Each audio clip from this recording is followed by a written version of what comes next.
Rebirth of mysterious devil king episode 11। Sanjay Satya की तरफ देखकर, मुझे तुमसे कुछ बात करनी है। I don't have time mister Sanjay Rana. खुद के काम खुद करो या पूरी प्रॉपर्टी बेचकर घर पर बैठो, चॉइस इज योर। कहते हुए वो कियारा का हाथ पकड़ लेता है और अपने साथ किया रखो ले जाने लगता है। वही कियारा सत्या को देखती है, जो सभी के साथ बदतमीजी के साथ बात कर रहा था और कोई भी उसकी बदतमीजी पर कुछ नहीं कह रहा था, सभी शांत है। ये देखकर कियारा पूरी तरह से हैरान हो जाती है, पर वो कुछ नहीं रहती और वही साइड में सत्य के जाकर बैठ जाती है। कुछ ही देर बाद चेरी भी वहां पर आ जाते हैं। वो हमेशा की तरह अपनी सीट पर जाकर बैठ जाती हूँ और उसे के ही साइड में आ जाता है। अंश और सामने प्रिंस जयवंत और गंगा भी अपनी चेयर पर जाकर बैठ जाते हैं। संजय भी मान्यता के साथ आ जाता है। सभी डिनर कर रहे थे। तभी जयवंत अंश की तरफ देखकर अपनी गंभीर आवाज में, पता लगा है कि बिजनेस में 30 करोड़ का नुकसान हुआ है, इसके बारे में क्या कहना चाहते हो तुम? जयवंत अपने चेहरे पर बिना किसी एक्सप्रेशन के साथ सामने सत्या की तरफ देखा है, जो बिना किसी इमोशन के साथ कियारा को खाना सर्व कर रहा था। लाइक केयरिंग हस्बैंड की तरह उसे ऐसे देखकर जयवंत अपना सर हिलाकर, मुझे कैसे पता, इससे बेहतर है कि तुम ये बताओ कि यह सब कैसे हुआ। अंश ये सुनकर सामने संजय की तरफ देखा है। संजय एक गहरी सांस लेकर जयवंत की तरफ देकर, सारी गलती पापा मेरी है, मैं ही बिना सामने वाले की इन्फॉर्मेशन निकालकर उसे क्लाइंट के साथ डील कर दे। हमने एडवांस में उसे 30 करोड़ दिए थे, उसके बाद वह गायब हो गया। ये सुनकर गंगा जी जल्दी से जयवंत की तरफ देखकर, आप अभी से ही गुस्सा करना शुरू कर रहे हैं। वैसे भी हम डिनर कर रहे, खाने के बाद अब बिजनेस की बातें स्टडी रूम में भी कर सकते हैं। एटलीस्ट यहाँ तो मत बातें करिए, ये डाइनिंग टेबल है, यहाँ पर हम सभी खाते हैं, बातें करते हैं और पूरे दिन के बाद अब जाकर एक दूसरे का चेहरा देखते हैं। जयवंत इस पर कुछ नहीं कहता। वो संजय की तरफ गुस्से भरी नजरों से देखा है, जिसे अपना सर नीचे झुका लिया था। ये देखकर प्रिंस मुस्कुरा देता है और बड़े आराम के साथ अपना डिटेल करने लगता है। वो कुछ सोचकर चेरी की तरफ देखा है, जो बस अपना डिनर कंप्लीट कर रही थी। उसे देखकर उसके चेहरे पर एक अजीब सी मुस्कुराहट आ जाती है। डिनर कंप्लीट होने के बाद सत्य अपनी स्टडी रूम में चला जाता है। उसके पीछे पीछे प्रिंस भी आ जाता है। प्रिंस स्टडी रूम में आकर सत्य के सामने खड़ा होते हुए, भाई सच में कल मुझे जाना होगा क्योंकि मैं तो फ्रेशर पार्टी में जाने में कोई इंटरेस्ट नहीं कर, मेरी रेस है। सत्य अपनी ठंडी आवाज में, मैंने तुम्हें कोई ऑप्शन दिया नहीं है। ये सुनकर प्रिंस कुछ सोचते हुए, मेरी 12 बजे रेसिंग है, तो क्या मैं भाभी को 11 बजे घर ला सकता हूं, उसके बाद में चला जाऊं। कहते कहते वो बड़ी मासूमियत भरी नजरों से सत्या को देखा है, जो उसे अपनी आंखें छोटी छोटी करके देख रहा था। ये देखकर प्रिंस बड़ी ही प्यार भरी आवाज में, भाई यह मेरे रेसिंग का सवाल है और वैसे भी इसके साथ में ये रेसिंग करने वाला हूं वो वेदांत है, मिनिस्टर का बेटा, उसी की वजह से बीच में थोड़ा सा पंगा हो गया था, उसके साथ थोड़ा सा सेटलमेंट करना है। तो सेटलमेंट के लिए मैं मेरे रिटर्न गिफ्ट को तुम ले जाने वाले हो, सही कहा ना? कहते हुए सत्या अपने चेहरे पर तिरछी मुस्कुराहट लाता है। तो प्रिंस चेयर पर बैठकर एक पल के लिए तो हैरान हो जाता है, दूसरे ही पल रोनी वाली शक्ल बनाकर, वैसे भी भाई आपने तो शादी कर लिया, तो मेरा भी सोचो अच्छा ही होगा ना। आपका रिटर्न गिफ्ट यहाँ पर रहेगा। जिंदगी में पहली बार यह फीलिंग मिली है, तो क्यों अपने भाई के साथ ये सब कर रहे हैं? आप कुछ करने तो नहीं वाले हो ना, सच सच बताओ। कहते कहते वो मासूमियत से उसे देखने लगता है। सत्या अपनी ठंडी आवाज में, जब तक पानी सर के ऊपर नहीं जाता है तब तक मैं कुछ नहीं करूंगा जिस दिन। कहते कहते एक पल के लिए वो रुक जाता है, फिर दूसरे ही पल अपने चेहरे पर ठंडा एक्सप्रेशन लिए, पता चला रंधावा ने पार्टी क्यों रखी है। प्रिंस अपना सरनामे हिलाते हुए, अभी तो कुछ पता नहीं चला है, बस इनविटेशन कार्ड मिला है, पर प्रॉब्लम यह है कि क्या भाभी को उसमें ले जाने वाले हो, क्योंकि मुझे ऐसा लग रहा है कि उसने जानबूझकर यह पार्टी रखी है।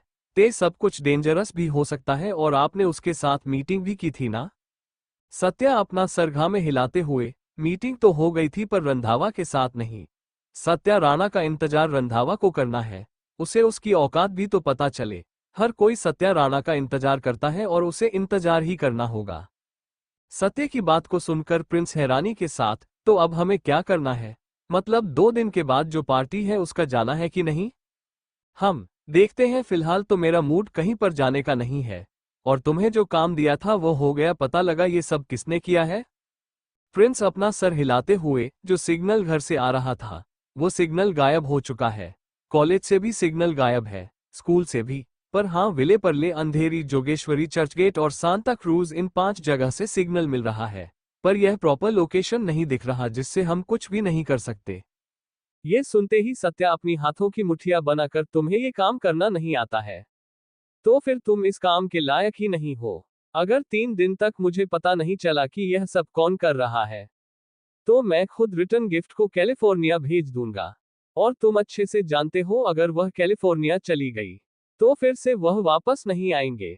अब तुम्हें पता है कि तुम्हें क्या करना है।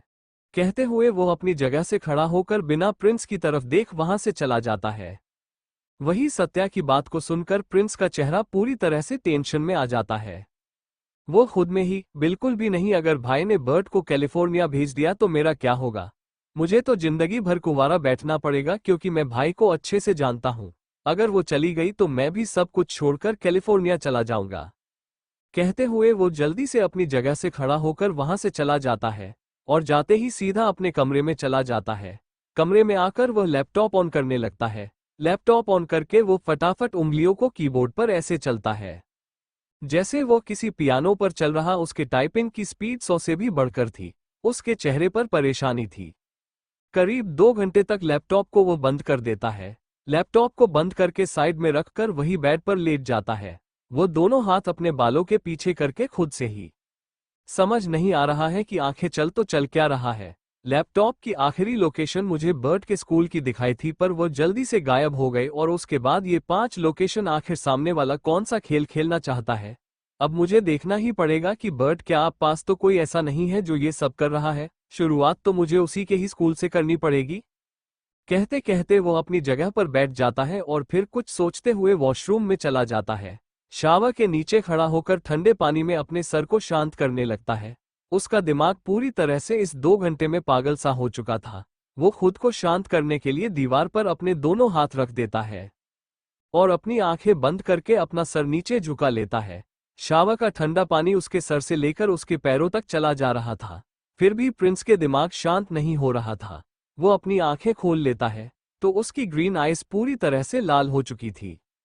वो कुछ सोचते हुए शावर को बंद करके वहां से टॉवल को लिए अपने लोअर बॉडी पर बांधकर वो कबर्ड के सामने खड़ा हो जाता है। ब्लैक कलर की ट्राउजर और ऊपर ब्लैक कलर का शर्ट पहने वो रूम से चला जाता है और चेरी के कमरे के सामने खड़ा हो जाता है। वो पहले तो गया था, पर सत्या का कॉल आने की वजह से वो फिर से अपने रूम की तरह बढ़ चुका था। वो गहरी सांस लेकर दरवाजे को नो करने वाला था, तभी वो महसूस करता है कि दरवाजा तो पहले से ही ओपन है। ये देख वह कर उसकी आंखें छोटी हो जाती हैं। वो दरवाजे को ओपन करके जैसे ही कमरे का अंदर आता है तो उसकी आंखें और भी ज्यादा छोटी हो जाती है। उसका चेहरा हल्का सा गुस्सा भरा हो जाता है, पर उसके गाल उसे सूखने हुए महसूस हो रहा था। वहीं दूसरी तरफ जब सत्या अपने कमरे में चला जाता है तो वह सामने देखा है जहां पर उसे कियारा बिल्कुल भी नहीं देती है, जिससे उसकी आंखें हल्की ठंडी होने लगती है। तभी वो कुछ सोचकर बालकनी की तरह बढ़ जाता है। बालकनी में आकर वो गहरी सांस लेता है और वही अपने पैरों को क्रॉस करके कंधे को दीवार से लगाए अपनी गर्दन को तिरछी करके सामने झूले पर बैठी हुई कियारा को देखा है, जो किसी गहरी सोच में थी। उसे यह एहसास नहीं हुआ कि कब सत्या उसके पीछे खड़ा हो गया है। वो बस सामने चांद को देख रही थी और अपने हाथों को आपस में उलझाए हुए किसी गहरी सोच में दिख रही थी। सत्या अपनी गहरी आवाज में, प्रिंसेस। सत्या की गहरी आवाज सुनकर कियारा उसकी तरफ देखती है। उसकी आंखें हल्की सी लाल हो चुकी थी, जिसे देखकर सत्या एक पल के लिए हैरान हो जाता है। वो कियारा के साइड में आकर बैठ जाता है और उसके गालों को सहलाते हुए, क्या हुआ प्रिंसेस, तुम रो क्यों रही हो, क्या कुछ हुआ है? कियारा उसकी बात का कोई जवाब नहीं देती और सीधा उसे गले लगा लेते हैं। तो सत्या भी उसे अपनी तरफ खींच लेता है, जिसे कियारा अपने दोनों पर उसके कमर के दोनों सेट करके उसे गले लगा लेती है। और वही सत्या उसके बालों को सहलाकर उसे शांत करने लगता है। सत्या अपनी गहरी आवाज में, प्रिंसेस। सत्या की गहरी आवाज सुनकर कियारा उसकी तरफ देखती है। उसकी आंखें हल्की सी लाल हो चुकी थी, जिसे देखकर सत्या एक पल के लिए हैरान हो जाता है। वो कियारा के साइड में आकर बैठ जाता है और उसके गालों को सहलाते हुए, क्या हुआ प्रिंसेस, तुम रो क्यों रही हो, क्या कुछ हुआ है? कियारा उसकी बात का कोई जवाब नहीं देती और सीधा उसे गले लगा लेते हैं। तो सत्या भी उसे अपनी तरफ खींच लेता है, जिसे कियारा अपने दोनों पर उसके कमर के दोनों सेट करके उसे गले लगा लेती है। और वही सत्या उसके बालों को सहलाकर उसे शांत करने लगता है। सत्य कियारा के बालों को सहलाते हुए, प्रिंसेस व्हाट हैपेंड? क्या किसी ने कुछ बोला है? क्या तुम किसी बात से दुखी हो? ये सुनकर कियारा अपना सरनामे में हिलाकर सत्या की तरफ देखकर उसके दोनों गालों पर अपने दोनों हाथ रखकर बड़ी मासूमियत से, कुछ नहीं मम्मी की बहुत ज्यादा याद आ रहे हैं, कहते कहते वो बड़ी मासूमियत से उसे देखने लगती है। वही उसकी बात सुनकर सत्या कुछ नहीं कहता, तो कियारा उसके सीने पर अपना सर रखकर अपनी मासूम आवाज में, पता है आपको बचपन से ही मैं कभी भी मम्मी से दूर नहीं रही हूं। पापा मुझे तो छोड़कर तब गए थे जब मैं 3 साल की थी। तब से माँ ने बहुत ज्यादा मेहनत की है, पर पता नहीं उनको कैंसर कैसे होगा। आपको पता है मेरी मम्मा ने ना मेरी हर एक ख्वाहिश को पूरा किया हूँ। हमेशा ही मुझे जो चीज चाहिए बिना कहे मुझे देखनी है, चाहे वह कितनी भी महंगी भी क्यों ना हो। और आज तक तो मैं कभी उनके बिना एक रात भी नहीं सोई थी। और ऐसे अचानक वह मुझसे दूर हो गए, तो मुझे बहुत ज्यादा उनकी याद आ रही है। वह कब आएंगे? कहते कहते वो बड़ी मासूमियत से उसे देखने लगती है। वही उसकी ऐसी बातों को सुनकर सत्या मुस्कुराते हुए, जब वो ठीक हो जाएगी तब आ जाएगी, वैसे भी मैं हूं ना तुम्हारे साथ। सत्या की बात सुनकर कियारा अचानक से सत्य की आंखों में देखकर बड़ी ही उम्मीद भरी नजरों से उसे देखकर, क्या सच में आप मुझे छोड़कर नहीं जाएंगे ना? चाहे कुछ भी हो जाए आप ऐसे ही रहेंगे ना? कहते कहते वो उसकी आंखों में देखने लगती है। वही उसको ऐसे अपनी आंखों में देखते हुए देखकर सत्या बस मुस्कुरा देता है। उसकी ऐसी मुस्कुराहट को देखकर कियारा कुछ नहीं कहती और सामने चांद को देखते हैं। सत्या भी चांद को देखते हुए ट्रस्ट करना सीखना चाहिए, पर कभी कभी यह चीज भी तुम्हें मौत के नजदीक ले जाते हैं या बर्बादी के।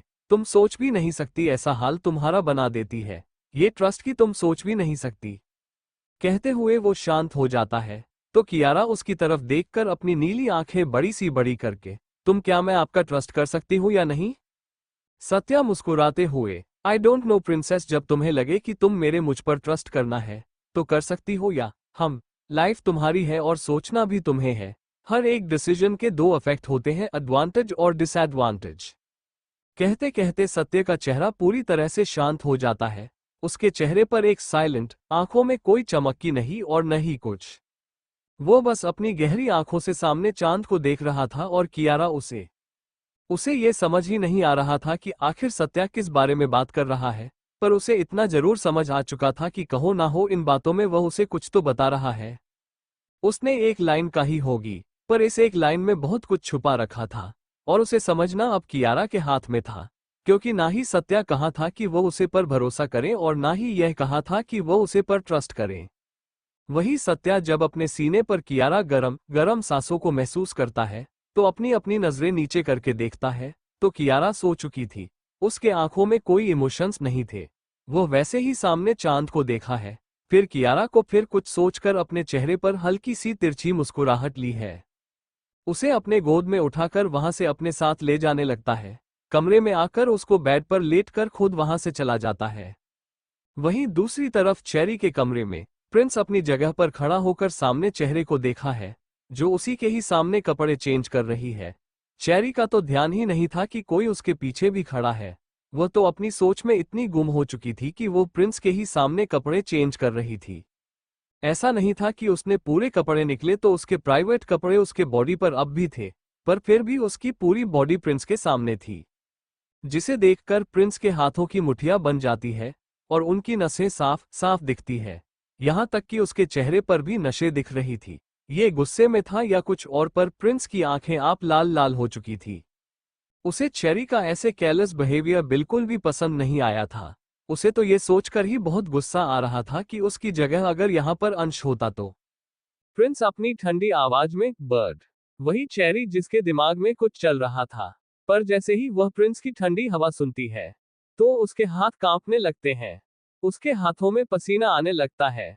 वह जो शर्ट पहन रही थी, वो जल्दी से पहनकर पीछे मुड़कर देखती है। इस समय वो सिर्फ और सिर्फ शर्ट में मौजूद थी। नीचे उसने लोअर तो पहने ही नहीं था। उसकी लंबी लंबी और गोरी गोरी पर प्रिंस के सामने थे। और वही ऐसे प्रिंस को अपने सामने खड़ा देखकर चेरी बार बार अपनी शर्ट को नीचे कर रही थी। पर उसके हालात तब खराब होती है जब वो प्रिंस की डरावनी लाल आंखें देती है।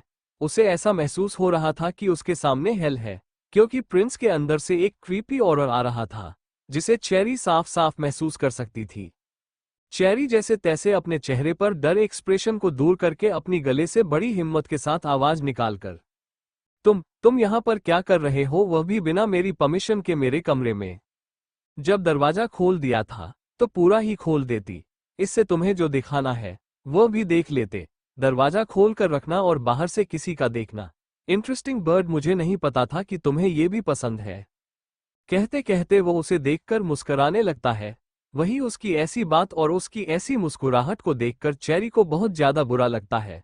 उसे पता नहीं है कि उसकी बात हर एक खंजर की तरह लगने लगती है, जिससे उसके आंखों से आंसू आने लगते हैं। वो उसे देखकर अपनी आंखें बड़ी बड़ी करके, तुम कहना क्या चाहते हो, मैंने क्या किया है? कहते कहते वो उसकी तरह बढ़कर उसके शर्ट को पकड़ लेती है। तो प्रिंस उसकी लाल आंखों को देखकर अपनी शांत आवाज में, तो फिर तुम इतनी केयरलेस कैसे हो सकती हो? बुरा लगना पर अगर मेरी जगह कोई और होता तो? दरवाजा बंद करने के लिए तुम्हें पसंद नहीं है या दरवाजे का लॉक खराब हो गया है? मुझसे कह देती, मैं लॉक सही कर देता। आइंदा से मुझे तुम्हारे रूम का डोर लॉक नहीं मिला। कहते हुए उसकी तरफ देखने लगता है तो चेरी बड़ी मासूमियत से अपने आंसुओं को पूछते हुए, मैं हमेशा ही अपने दरवाजे को लॉक करती हूँ। वो मोमो से बात कर रही थी, तभी मेरा ध्यान नहीं गया होगा और तुम मेरे बारे में ऐसा सोचते हो। मुझे आज पता चला कि तुम इतनी ज्यादा गंदे हो। जाओ, मैं बहुत ज्यादा गंदी लड़की हूँ, मेरे पास मत आओ। तुम बहुत बहुत ज्यादा बुरे हो। ऐसी बातें करते हो, वो भी इतनी कड़वी बातें और इतनी गंदी बातें आज तक मुझे किसी ने नहीं कही थी और तुमने तो मुझ पर। कहते कहते वह रोने लगती है और वही उसके आंसुओं को देखते हैं उसको समझ में आ जाता है कि गुस्से के चक्कर में उसने चेरी को क्या कह दिया। प्रिंस एक गहरी सांस लेकर जैसे ही उसके आंसुओं को पहुंचने के लिए अपने हाथ आगे करता है तो चेरी उसे अपने से दूर करते हुए, मेरे पास मत आओ, मैं बहुत गंदी हूं। मैं तो दरवाजा खोलता हूं ना, जिससे सभी मुझे देखे। तुमने मेरे कैरेक्टर पर उंगली रख रहे हो। आज के बाद मुझसे बात मत करो। कहते कहते वो अपने आंसुओं को अपने हाथों से पूछते हुए उसे उंगली दिखाकर, मेरे कैरेक्टर पर अगर अगली बार तुमने उंगली रखी ना तो मैं तुम्हें छोड़ूंगी नहीं। वैसे भी तुम होते कौन हो जो मेरे बारे में ऐसी बात करे रही हो? ना तो तुम मेरे बारे में जानते हो और ना ही मैं तुम्हारे बारे में जानती हूं कि मुझसे दूर रहो। मुझे तो अब तुम्हारे साथ रहने में भी गुस्सा आ रहा है। ऐसे शख्स के साथ क्यों रहूं जो ऐसी बातें सोचता है मेरे बारे में? कहते कहते वो अपनी आंखें बड़ी बड़ी करके सामने प्रिंस को देखते हैं, जो उसे ही देख रहा था। प्रिंस एक गहरी सांस लेकर अपने घुटनों पर बल बैठ जाता है, जिससे चेहरे हैरान हो जाती है। प्रिंस घुटनों के बल बैठकर चेहरे की आंखों में देखकर, जिंदगी में कभी भी किसी के सामने घुटने नहीं देते हैं। आज पहली बार मैं अपनी बर्ड के सामने घुटने टेक रहा हूं। माना मेरा गुस्सा बहुत ज्यादा है और वो मेरे कंट्रोल से बाहर है। मुझे एंगर इशू है, मैं किसी से बात नहीं कर पाता। यहां तक कि मेरे में पागलपन भी बहुत है। मैं देख नहीं सकता कि तुम्हें कोई और देख मेरे सिवा। मेरे अंदर तुम्हारे लिए पागलपन, जुनून, जो कहूं वो सब कुछ है, सिर्फ और सिर्फ तुम्हारे लिए। जिंदगी में कभी भी किसी लड़की को टच करने नहीं दिया, यहां तक कि तुम वो पहली लड़की हो जो मेरे बाइक के पीछे बैठी है, जिसने मेरे दिल में अपने लिए एक जगह बना ली है। तुम आ तो गई हो मेरी जिंदगी में, अब मैं तुम्हें कभी भी अपनी जिंदगी से अलग नहीं कर पाऊंगा। माना मैं बहुत ज्यादा बुरा हूं, पर इस बुरे के साथ ही तुम्हें पूरी जिंदगी रहनी है। BCZI own you bird. कहते कहते वो अपनी जगह से खड़ा होकर चेहरे की तरफ देखकर, अब मैंने अपनी पनिशमेंट पूरी कर दी, नाउ योर टर्न। चेरी ना समझ में, तुमने पनिशमेंट? बट कौन सी पनिशमेंट? और मैं तुम्हें क्या कहा था और तुमने क्या किया, मुझे कुछ भी समझ में नहीं आ रहा है। प्रिंस तिरछी मुस्कुराहट लिए, सिट ऑन नीज। चेरी ना समझी मैं उसे देखने लगती है तो प्रिंस अपनी ठंडी आवाज में, नीज। उसकी ठंडी आवाज सुनकर चेरी अपने आप ही घुटनों के बल बैठ जाते हैं तो प्रिंस उसे देखकर मुस्कुराते हुए नीचे झुककर अपनी 2 उंगलियों में उसकी चिन को पकड़कर, गुड गर्ल कहते हुए वो उससे दूर होकर वही सोफे पर बैठ जाता है और उसे देखते हुए मुस्कुराकर, अब से तुम मेरी हो तो तुम्हें मेरे ही हिसाब से चलना होगा। मैं बिल्कुल भी बर्दाश्त नहीं कर सकता कि कोई भी लड़का तुम्हें छुए देखे या कुछ भी करे, यहां तक कि तुम जहां भी जाओगे मुझे बात कर ही जाओगी। कहते हुए वो उसे देखता है जो घुटनों के बल बैठकर उसे ही देख रहे थे। उसके चेहरे पर इतनी सारी हैरानी थी कि वह बता भी नहीं सकती थी। वो बस हैरान से प्रिंस को देख रही थी, जो उसकी पूरी जिंदगी कंट्रोल करना चाहता है। उसे ऐसे कंट्रोलिंग पर्सन के साथ बिल्कुल भी नहीं रखता है। उसे पता नहीं क्यों उसकी बातें बहुत ही ज्यादा कंट्रोलिंग एंड क्रीपी लग रही थी। वो बस उसे हैरानी से देख रही थी। उसने कभी भी ऐसे शख्स को नहीं देखा था जो इतना ज्यादा अजीब हो। वही प्रिंस उसे ऐसे घुटनों के बाल देखा है, फिर अपनी वॉच में देखा है, जहां पर 10:30 दिखा रहे थे। वो कुछ सोचते हुए, punishment over, sit on my lap bird. Cherry उसे देखते हैं। वो बस अपनी आंखें बड़ी बड़ी करके उसे देख रही थी, पर उसकी आंखों को देखकर उसके मुंह से कोई शब्द ही निकल नहीं रहा था। वह जैसा चाहता है वैसे वह करने देती है, क्योंकि उसे पता था अब वो कुछ भी नहीं कर सकती थी। अगर उसने कुछ भी गलती से कर दिया तो सभी घरवाले यहां आ जाएंगे, और उसके बारे में बिल्कुल भी नहीं, वो तमाशा नहीं क्रिएट करना चाहती थी।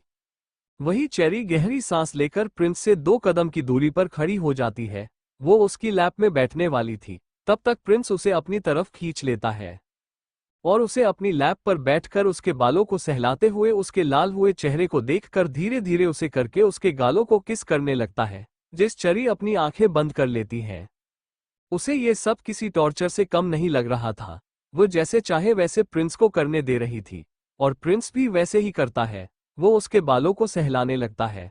जब वह महसूस करता है कि चेरी बस एक स्टैचू की तरह उसकी गोद में बैठी हुई है, तो प्रिंस उसके कमर पर अपने दोनों हाथ रखकर अपनी आंखें छोटी करके उसे देखा है, जिसने अपनी आंखें बंद कर दी थी। ये देखकर वो उसके गालों को सहलाते हुए, बट दैट्स नॉट फेयर। मैं तुम्हारे साथ इतना ज्यादा प्यार से बिहेवियर कर रहा हूँ, और तुम हो कि मुझे पूरी तरह से इग्नोर किया जा रहे हो। तो बताओ मुझे कैसे गुस्सा नहीं आएगा। कहते कहते वो बड़े प्यार भरी निगाहों से उसे देखने लगता है, और वही चेरी उसकी बात सुनकर अपनी आंखें नहीं खोलता है।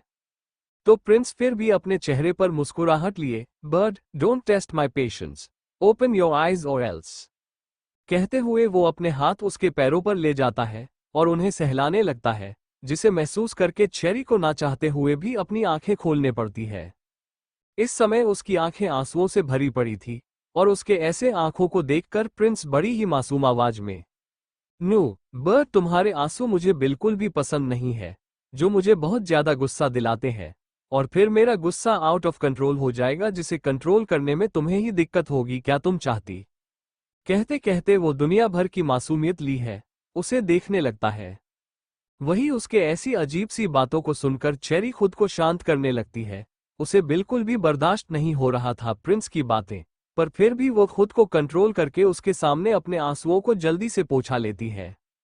प्रिंस उसके आंसुओं को पहुंचते हुए देखकर उसके गालों को सहलाते हुए, दैट्स माई बर्ड, हमेशा ही मेरी बात ऐसी सुनती रहो, जिससे तुम्हें कोई भी तकलीफ नहीं होगी और ना ही मुझे, हम दोनों ही पूरी जिंदगी खुशी के साथ रह सकते हैं।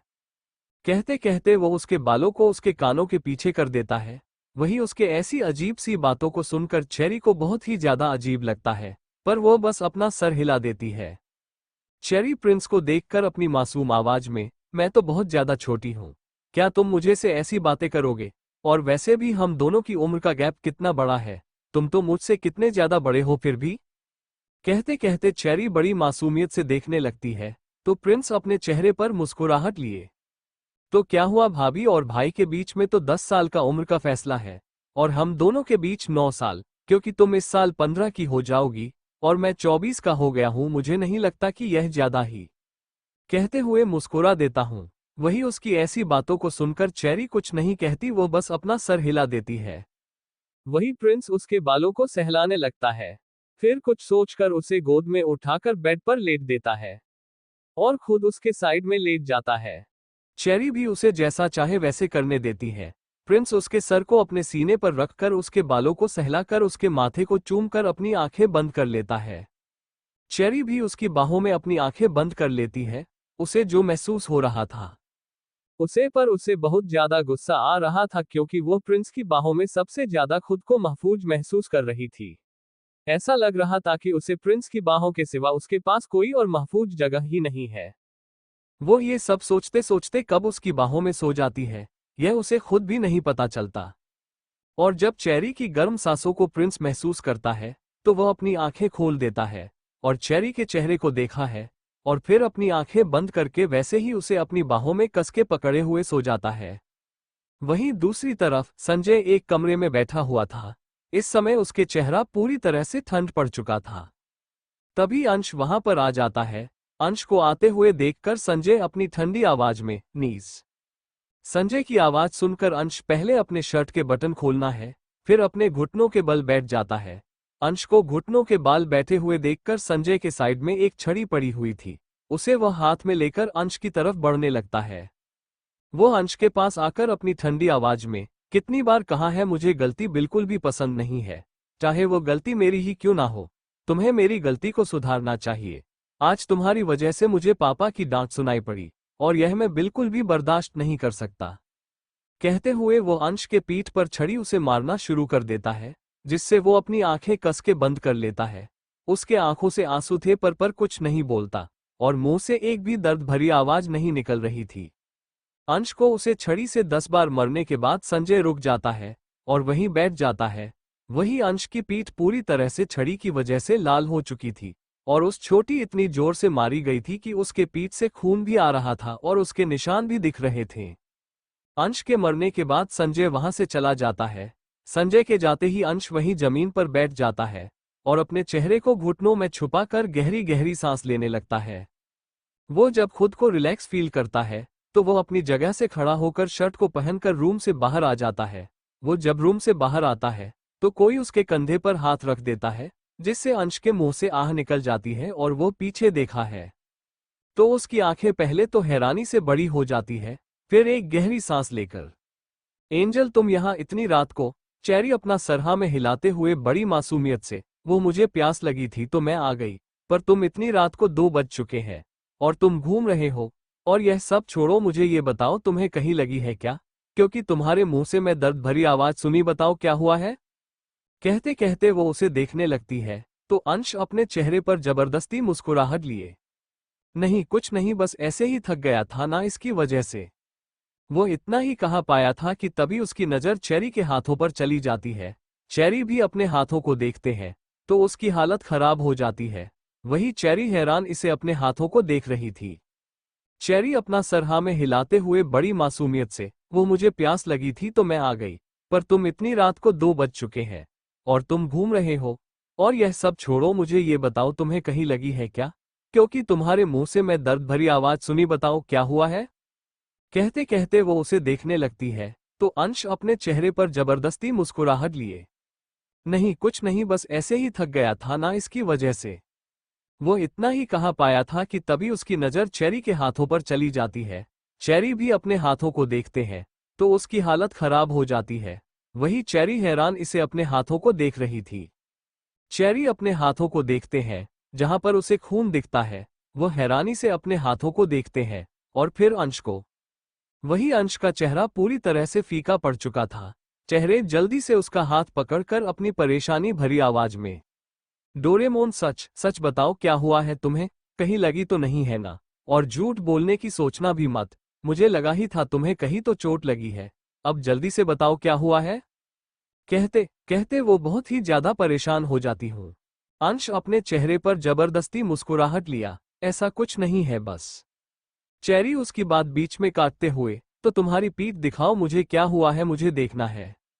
अंश जल्दी से उसे अपने हाथ छुड़ाने हुए अपने चेहरे पर एक मजाकिया भरी मुस्कुराहट लिए, तुम तो बड़ी बेशर्म होते जा रहे हो एंजल, खुले आम एक लड़के की इज्जत उतार रही है। जी सुनते हैं। चेरी अपने दोनों हाथ कमर पर रखकर, मैं बिल्कुल भी डोरेमोन मजाक के मूड में नहीं हूँ, मुझे तुम सच सच बताओ। यह मैं सबको बताऊं इस बारे में? क्या कहते हैं, मैं सभी को यहाँ पर इकट्ठा करूंगी, तब तुम्हें सभी को बताना पड़ेगा। कहते कहते वो उसे धमकी देने लगती है। वही उसकी धमकी को सुनकर तो अंश पहले चारों तरफ देखता हूँ कि उन दोनों की बातें कोई सुन तो नहीं रहा है, फिर बिना देर किया उसका हाथ पकड़कर अपने कमरे में लाता है। चेरी पहली बार अंश के कमरे में जाती है, जो पूरी तरह से सिंपल था। वही अंश उसे बेड पर बैठकर अपने घुटनों के बल बैठकर उसकी तरफ देखकर उसकी आंखों में देखते हुए, तुम किसी को भी कुछ नहीं बोलोगी, वादा करो, तभी मैं तुम्हें अपनी चोट दिखाऊंगा। चेरी अपना सर हिला देती है तो अंश गहरी सांस लेकर शर्ट के बटन खोलने लगता है, जिससे चेहरे अपनी आंखें बड़ी बड़ी करके उसे देखने लगते हैं। अंश अपने शर्ट के बटन खोलकर चेरी के सामने खड़ा हो जाता है। इस समय चेहरे बिल्कुल भी शर्मा नहीं रही थी क्योंकि वो बहुत ही ज्यादा सीरियस थी। उसे सिर्फ अंश के घाव देखते थे अंश जैसे ही उसे अपनी पीठ दिखता है, वैसे ही चेरी अपने मुंह पर हाथ रख देती है। उसके आंखों से आंसू आ जाते हैं वो अंश के घाव को देखकर। ये सब किसने किया और कौन तुम्हें मारता है? सच में उसके अंदर दिल ही नहीं है। देखो तो कैसी हालत कर दी है तुम्हारी। और यह घाव इतने बड़े हैं। सच सच बताओ तुम्हारे साथ ये सब किया किसने है? मैं उसे छोड़ूंगी नहीं। कहते हुए उसकी आंखों से आंसू आने लगते हैं। तो अंश उसकी तरफ देखने लगता है। वो उसके गालों को पढ़कर उसकी आंखों में देखा का, एंजल तुमने मुझे वादा किया है कि तुम कुछ भी किसी को नहीं कहोगी और यह किसने किया है यह मैं तुम्हें नहीं बता सकता। ये सुनकर चेहरे उसके दोनों गालों को पकड़कर, तो इसका मतलब तुम ये सब सहते रहोगे। देखो तो कितना मारा है तुम्हें, और ऐसा लग रहा है पहले भी तुमने मार खाई है। तुम कुछ करते क्यों नहीं हो? ऐसे तो तुम्हें ये सब हर वक्त सहना पड़ेगा। यह कोई घर का ही है ना जो कर रहा है। कहते हुए चेरी अपनी आंखों में मोती जैसे आंसू लिए अंश को देखने लगती है। वही अंश उसके आंसुओं को अपने अंगूठी से पहुंचाते हुए उसके हाथों पर अपने हाथ रखकर, एंजल मैंने क्या कहा है तुम्हें? मैं कुछ नहीं बता सकता तुम्हें। अब तुम जाओ और जाकर सो जाओ, इसकी टेंशन लेने की जरूरत नहीं है। कहते हुए वो अपनी जगह से खड़ा होने वाला था, तभी चेरी उसका हाथ पकड़कर अपनी जगह पर खड़ी होकर उसे बेड पर पेट के बाल लेटा लाकर पीठ को अपने सामने करते हुए, तुम मुझे बताना तो नहीं चाहते हो, पर मैं इस पर मलहम तो लगा सकती हूं ना। अब ये बताओ कि तुम्हारे रूम में फर्स्ट एड बॉक्स तो होगा। आखिर तुम ये सब हर वक्त सहते जो हो। कहते हुए वो अपनी आंखें छोटे छोटे करके अंश को देखने लगती है। तो अंश अपना सर हिलाकर उसे कबाड़ की तरफ इशारा कर देता है, जिससे चेरी बिना देर किए कपबोर्ड की तरफ चली जाती है। कपबोर्ड में से फर्स्ट एड बॉक्स निकालकर वो अंश के पास आ जाते हैं। पहले तो वो उसकी पीठ को देखते हैं, जहां पर गहरे निशान थे। उन्हें देखकर वह गहरी सांस लेकर उसके घाव को क्लीन करने लगते हैं, जिससे अंश अपनी आंखें बंद कर लेता है।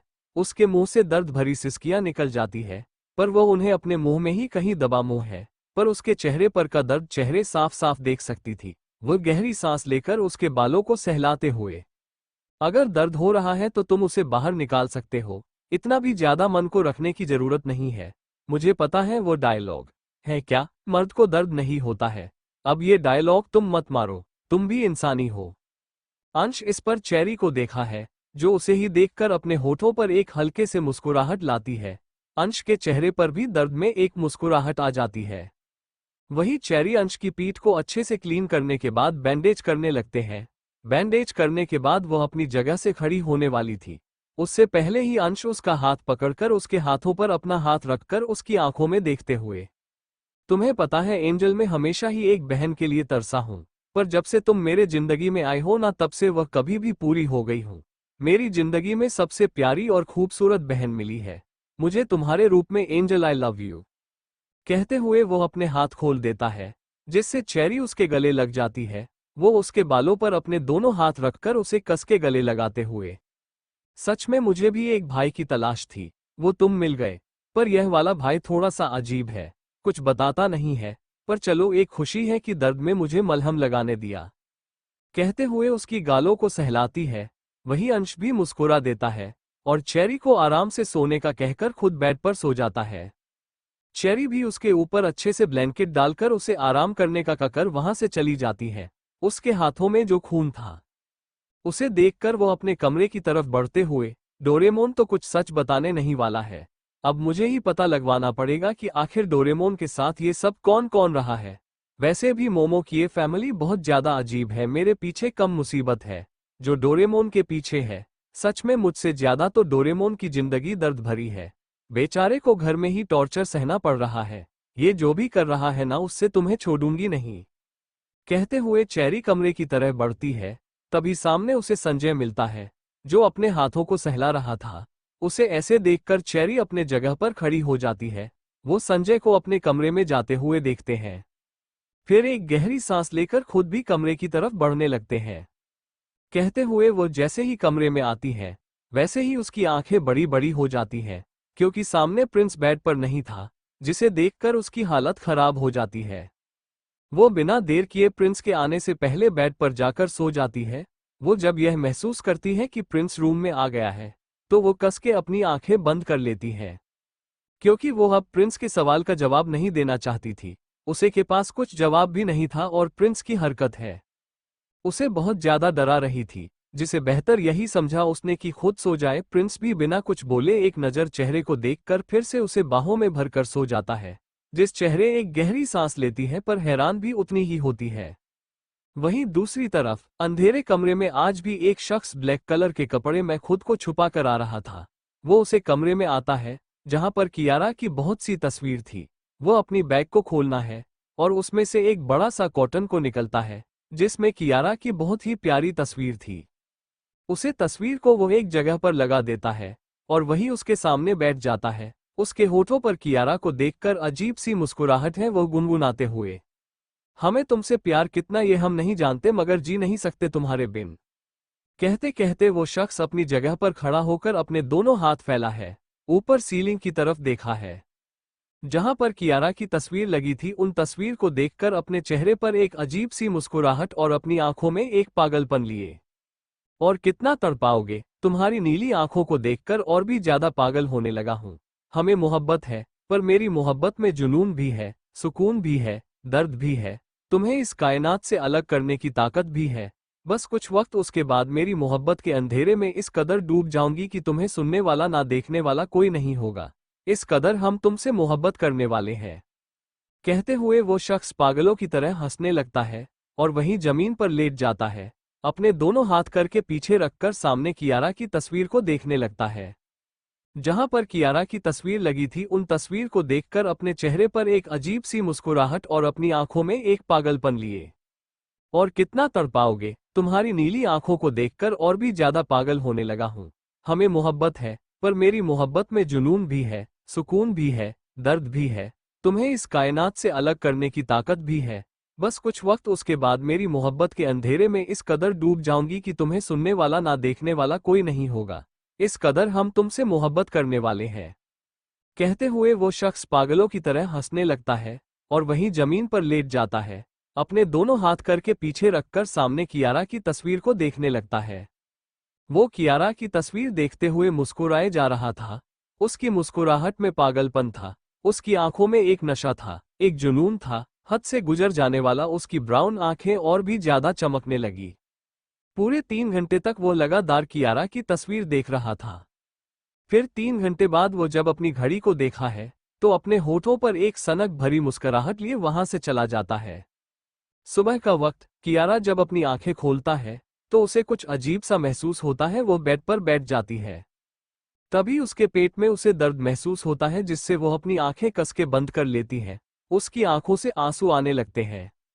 और वही वॉशरूम से बाहर जब सत्या आता है तो वह कियारा तरफ देखा है जो अपना पेट पड़े रो रही थी। उसे ऐसे रोते हुए देखकर वो उसके पास आते हुए अपनी परेशानी भरी आवाज में, प्रिंसेस आर यू ओके, कहते कहते वो उसके चेहरे को पकड़ लेता है।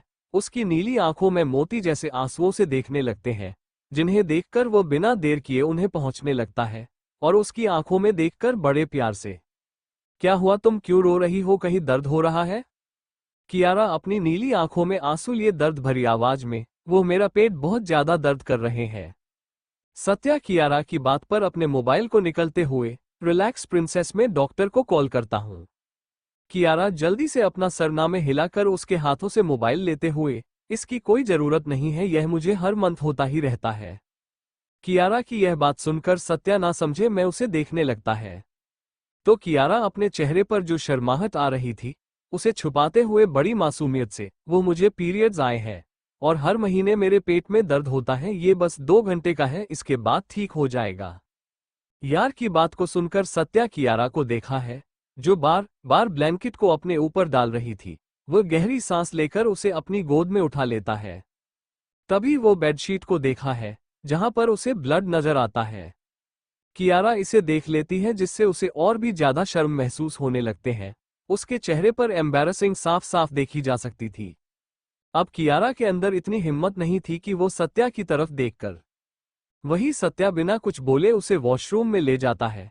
पहले उसके कपड़े निकलने लगता है जिससे कियारा उसे रोकने की कोशिश करती है, पर सत्या कहाँ किसी की सुनने वाला था। वो उसके पूरे कपड़े को निकालकर उसे बाथटब में बैठा देता है जिससे कियारा अपनी आंखें बंद कर लेती है क्योंकि पानी गर्म था। वही सत्या कियारा के बालों को सहलाते हुए, फ्रेश होने के बाद मुझे बुलाओ, मैं बाहरी हूँ। कहते हुए उसके माथे को चूम कर वो बाहर चला जाता है। बाहर आकर वो पहले बेडशीट को चेंज कर देता है और नए बेडशीट को डाल देता है और मोबाइल को निकालकर उसमें कुछ देखने लगता है। मोबाइल को देखने के बाद वो अपना सर हिला देता है और फिर किसी को कॉल करके खुद कपड़े चेंज करने के लिए चला जाता है। जब वो कपड़े चेंज करके आता है तो वो वॉशरूम की तरफ बढ़ने लगता है। उससे पहले ही वॉशरूम का दरवाजा खुल जाता है।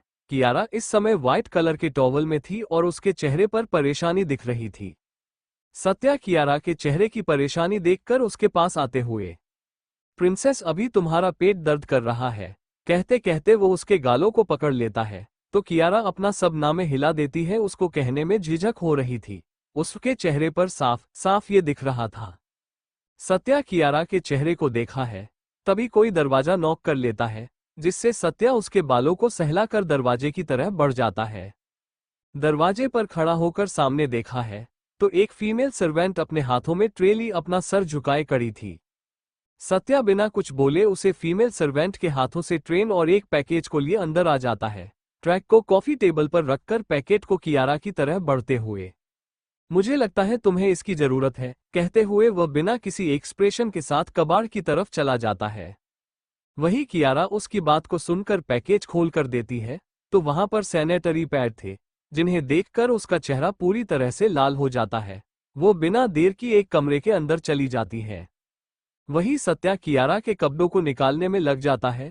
उसके कपड़ों को निकालने के बाद वह वॉशरूम के दरवाजे पर आ जाता है।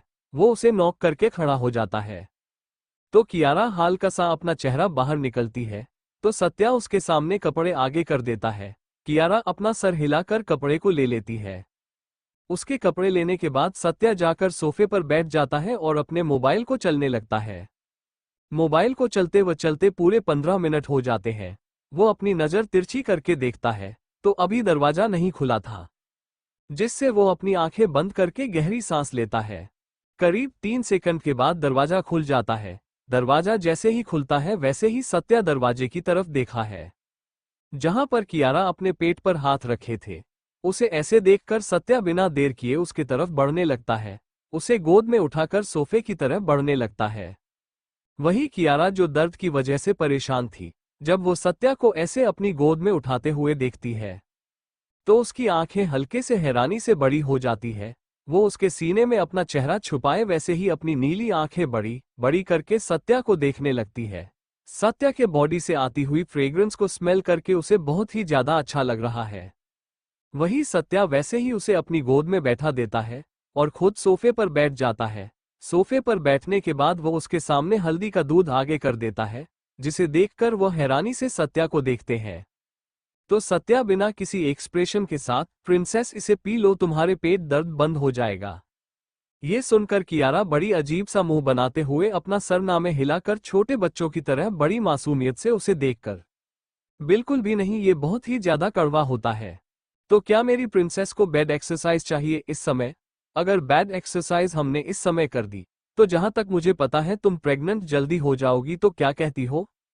उसकी आवाज में धमकी कियारा महसूस कर रही थी क्योंकि सत्या के चेहरे पर एक मुस्कुराहट थी, जिसका मतलब साफ कि अगर कियारा ने ये दूध नहीं पिया तो सत्या ने जो कहा है वो वह करके ही मानेगा। और इस समय कियारा इतनी डर जाती है। उसकी बात सुनकर कियारा बिना देर किए उसे दूध को जल्दी से पी लेती है, जिससे सत्या के होठों पर एक मुस्कुराहट आ जाती है जिसे वो जल्दी से छुपा लेता है। वहीं कियारा के दूध पीने के बाद सत्या बिना देर किए एक प्लेट को निकाल देता है, जिससे कियारा अपनी आंखें हैरानी से बड़ी करके सामने देखती है जहां पर 4 चॉकलेट मौजूद थी। वो उन्हें अपनी आंखों में चमक और होठों पर आए हुए सलाइवा को अपने टंग से लिक करते हुए छोटे बच्चों की तरह सत्या को देखकर बड़ी मासूमियत से, क्या यह मेरे लिए है, कहते कहते वो उसकी तरफ देखती है जैसे अगर सत्या ने ना कहा तो वह यहाँ पर अभी के अभी रो बैठेगी। वही सत्या उसके ऐसे बच्चों वाले रिएक्शन को देखकर मुस्कुरा देता है। वो अपना सर हमें दिला देता है तो कियारा बिना देर किया उन चॉकलेट को अपने हाथों में ले लेती है और बिना सत्या की तरफ देखे वो चॉकलेट को खाने लगती है। वही सब कियारा के रिएक्शन को देख रहा था। इस समय कियारा किसी 5 साल के बच्चे की तरह काम नहीं लग रही थी, जैसे चॉकलेट मिलने के बाद दुनिया भर की खुशी मिल गई हो। उसके चेहरे की चमक बहुत ही ज्यादा मासूमियत भरी है, जिसे देखकर सत्या बस उसे देखा ही रह जाता है। कियारा अपना चॉकलेट खाने में बिजी थी। उसने तो सत्या पर ध्यान ही नहीं दिया था। और वही सत्या कियारा को देखने में बिजी था। वो कियारा के होठों के कोन में लगी हुई चॉकलेट को देखा है। इस समय कियारा बेडिम तरीके से चॉकलेट खा रही थी। वो इस समय पूरी 5 साल की बच्ची बन चुकी थी, जिसे चॉकलेट मिलने के बाद सब कुछ भूल गई है। और खाने का तो उसकी पूरी तरह से मैनर्स की धज्जियां उड़ा दी थी उसने। वही सत्या कुछ नहीं कहता, वो बस कियारा को देखा है, जो बहुत ही बेडिम तरीके से चॉकलेट खा रही थी। उसे देखकर वो बस मुस्कुरा देता है। इस समय उसे कियारा को देखकर बिल्कुल भी घिन नहीं आ रही थी, बल्कि बहुत ही ज्यादा प्यार आ रहा था।